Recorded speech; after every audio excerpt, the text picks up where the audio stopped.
So I'm going to show you how to enable Gallery Labs on your Galaxy Z Flip 7. So if you want to access some of the extra features in your Gallery app, you can enable Gallery Labs. So just go to your phone's gallery, and then in the gallery, tap on the menu in the bottom right corner. So tap on that, and then select Settings. Now under Settings, you want to scroll all the way down to About Gallery. Tap on that, and then from here, you want to tap on Gallery several times. So just keep tapping on Gallery, the version,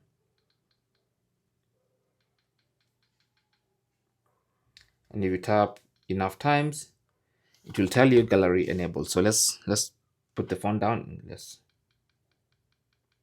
There you go. So you can see Gallery Labs is enabled. Now with that enabled, if you now go a step back, you should now see Gallery Labs. You can tap on that, and then you can have access to Samsung Gallery Labs, where you can play around with some extra experimental features inside the Gallery application. Thanks for watching, and good luck.